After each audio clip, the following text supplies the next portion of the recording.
Yes, Kenya. Tamu sana, yes. On Friday, Raila Odinga, while speaking in Embakasi South constituency, dropped a bombshell on William Ruto, referring to him as Zakayo, someone who has failed to deliver. That was on Friday. Yesterday, Saturday, William Ruto's foot soldiers, Kimani Ichung'wah and Arun Cheruiyot, responded to Raila's attacks on Ruto, calling upon Raila Odinga to be humble and respect his campaigner, William Ruto. We know Ruto is currently campaigning for Raila Odinga's bid for the African Union Commission's chair. And yesterday again, Raila Odinga, while speaking in Bondo, had this to say: Raila, African Union job will not affect my roles in Kenya. Opposition leader Raila Odinga has reaffirmed that heading the African Union Commission, AUC, should he get the position, will not affect his roles in the country's political arena. Mr. Odinga said that the distance from Kenya to Addis Ababa, where AUC is headquartered, is just a 2-hour flight that will not hamper his political roles.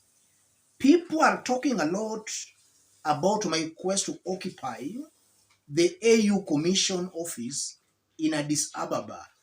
I am here to stay. I want you to know that I can travel from Bondo to Kisumu and pick a flight to Addis Ababa and work from Monday to Friday, then be back in Kenya during the weekend to do other things, said Mr. Odinga. So that's what Raila Odinga said yesterday in Bondo. And Raila made those remarks because very many Kenyans are making this assumption that Raila's quest for the African Union Commission's chair means that he's retiring from Kenyan politics. That's what a whopping majority of Kenyans think, and that might be the motive as to why Kenya Kwanza is supporting Raila Odinga. They think that by supporting Raila Odinga for the African Union Commission's chair, they will automatically kick Raila Odinga out of the Kenyan political equation. I want us to dig deep into this story for Kenyans to understand where the truth is and what's going on. If you are watching us but you have not yet subscribed, subscribe in order not to miss our next analysis. Let's proceed. What's going on here, ladies and gentlemen? From the way Kimani Ichung'wah and Arun Cheruiyot spoke, it's as if they are supporting Raila Odinga so that by 2027, Raila will be out of the Kenyan politics. If you listen to how Kenya Kwanza speaks, they might be supporting Raila Odinga to get rid of Raila Odinga from the Kenyan political equation. And Raila has just answered them, telling them he's here to stay. So if they think they're supporting him, for him not to be active in politics, then they should go back to the drawing board. He's going to be active in politics. I think that's what Raila Odinga said in Bondo yesterday. And now, to Raila's AU chairmanship quest, as things are, we now have 3 candidates. we have Raila Odinga of Kenya, and then we have another candidate from Somalia, and the third candidate from Djibouti. So far, we have 3 candidates contesting for that seat. The deadline is this month, May, meaning after May, no candidate will be allowed to apply for any of those positions. The deadline is almost elapsing. As it is right now, Kenya cannot withdraw Raila Odinga's candidature in that they don't have that time to replace him, because to start another campaign for another candidate won't be feasible. So William Ruto and his Kenya Kwanza team must just wavumilie with Raila Odinga. It's practically not possible for them to replace him this late. And also Raila Odinga some months ago revealed to Kenyans that Uganda's Museveni will propose him. And in the past few days, we have been getting some rumors that Paul Kagame's Rwanda will second Museveni. So even if William Ruto of Kenya refuses to propose Raila Odinga, I'm seeing Uganda's Museveni will do that. Yes, Uganda will do that. That's what at least I'm getting. So it's not a big deal whether Kenya or Ruto refuses to do that. Uganda will most definitely do that.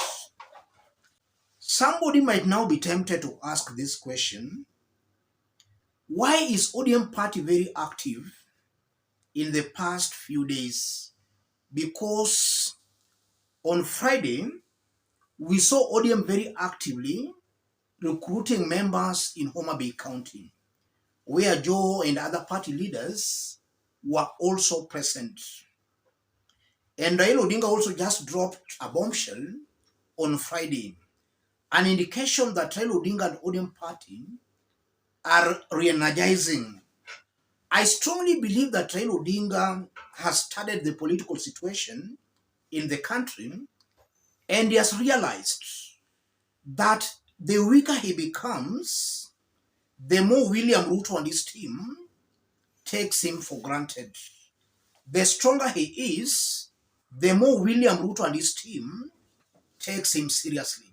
So Raila Odinga wants to retain and to maintain his support for William Ruto and his team to take him seriously. Raila knows that William Ruto and Kenya Kwanza are supporting him because of his political strength on the ground. If that strength disappears, then William Ruto and his team will be under no pressure to support him. After all, they know he's not very strong on the ground, and 2027, they can easily beat him. Raila just wants to maintain and to consolidate his support for William Ruto to take him seriously. And just as I did explain in our yesterday's analysis, if you see Raila coming out in public to attack William Ruto, that in itself confirms there might be a disagreement between him and Ruto. So Raila wants to send a message to Ruto that he has other options. Ruto should not think that now he has no other option. He has got other options. That's why Raila Odinga came out that strongly on Friday to attack Ruto. And by Raila Odinga making these remarks again in Bondo, that he'll still be there, that should also send a warning to William Ruto. Let him not take Raila Odinga for granted. Let me stop it there, ladies and gentlemen. Just as I did indicate when we were starting, if you are watching us but you have not yet subscribed, subscribe, give the video a like. Those watching us outside Kenya, drop a comment, let us know from which part of the globe you are watching us from. Let's meet in our next analysis. Thank you. God bless you. God bless Kenya.